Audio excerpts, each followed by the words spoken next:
శుభదినం. ఇంత గొప్పటి కార్యక్రమాన్ని చేపట్టిన మన శ్యామన్న గారికి ఇక్కడికి వచ్చిన ఆత్మీయులందరి తరఫున తనకు అభినందనలు, ధన్యవాదాలు తెలియజేస్తున్నాం.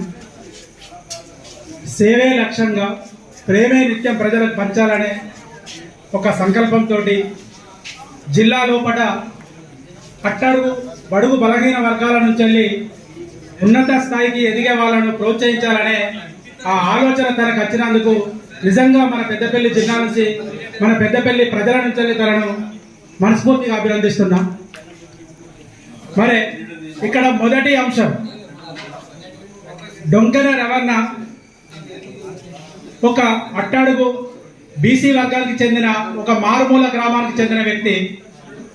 తను చదువుకోవడానికి కూడా వసతులు లేని సమయం లోపల ఎన్నో ప్రయాసాలకు ఓర్చుకొని తన ప్రయాణాన్ని మొదలుపెట్టి ఒక మారుమూల గ్రామమైన కూనారం నుంచి వెళ్ళి పెద్దపల్లి జిల్లా నుంచి వెళ్ళి రాష్ట్ర స్థాయికి ఎదిగిన విధానం చెప్పుకోవాల్సిన సందర్భం ఉంది.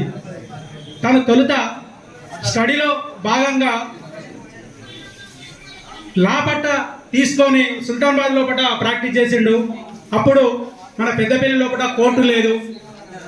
సుల్తానాబాద్ అనే వెల్గటూరు కావచ్చు, మంతిరి కావచ్చు, పెద్దపల్లి కావచ్చు, ఈ పరిసర ప్రాంతాలకు సుల్తానాబాద్ మాత్రమే కోర్టుగా ఉండేది.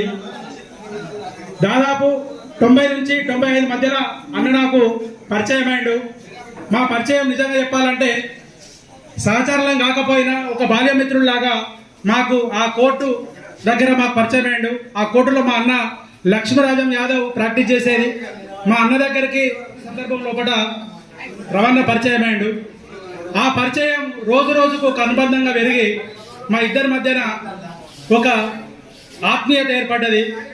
అదే సందర్భం లోపల తెలంగాణ ఉద్యమానికి శ్రీకారం చుట్టిన సందర్భం లోపల పలు కార్యక్రమాలల్లో ఇద్దరం ఒక ఆలోచనతోటి అన్ని కార్యక్రమాలలో పాల్గొన్నాం. అదే సందర్భం లోపల మరి జేఏసీ కోదండరాం సార్ గారి ఆధ్వర్యం లోపల జేఏసీ ఏర్పడితే పెద్దపల్లి డివిజన్, అప్పుడు ఆ డివిజన్ లోపల అన్నగారు అధ్యక్షులుగా ఉంటే నేను జనరల్ సెక్రటరీగా, మరియు చాలా మంది తేజరమూర్తి మరియు మధుసూదన్ సారు, ఇంకా చాలా మంది మన జీవన్ రాజ్ సారు, చాలా మంది మన అన్న ధనంజయ అన్న ఒక టీంలో ఏర్పడి తెలంగాణ సాధన కోసం లాఠీలకు తూటాలకు భయపడకుండా తెలంగాణ సాధన ధ్యేయంగా ఆ ఉద్యమంలో కూడా పాల్గొనడం నిజంగా రవణ ద్వారా మేము కూడా మా జన్మ ధన్యమైందని భావిస్తున్నాము. మరి ఉద్యమ ఫలితాలు వచ్చినాక మేము అనుకున్నది ఏంటంటే తెలంగాణ వచ్చింది, ఈ వచ్చిన తెలంగాణను మరి ఆగం కాకుండా చేసుకోవాలంటే పెద్దపల్లి లోపల కూడా మనం ఏ ప్రభుత్వం వచ్చినప్పటికీ ప్రజల పక్షాన మనం ఉండి ఒక అభివృద్ధి దిశగా మనం సక్రమంగా కార్యక్రమాలు చేసే విధంగా ముందుకోవాలని అన్నగారు మేము చర్చించుకునేది.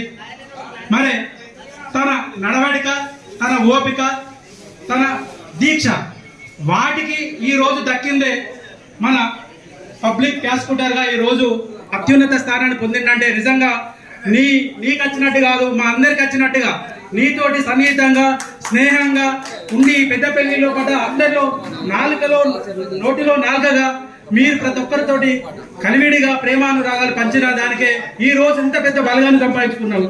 ఇక్కడ పత్రికా మిత్రులు, సీనియర్లు, మరి మన నరేంద్ర అన్న కావచ్చు, లేకుంటే ఇంకా చాలా మంది సీనియర్లు ఉన్నారు. మన కట్ట నరేంద్ర అన్న, చాలా మంది, ఎంతో మంది సీనియర్లతోటి మన అన్న ఉద్యమం లోపల ఉవ్వెత్తిన అసలు ఈ ఉద్యమానికి తొలి అడుగు వేసే విధంగా మన అన్నగారు లెక్చరర్ అయిన అన్నగారు ముందడు మనందరం తీసుకుపోయాడు. ఆ సందర్భాలు గుర్తు చేసుకుంటే చాలా అనుభూతినిస్తున్నాయి.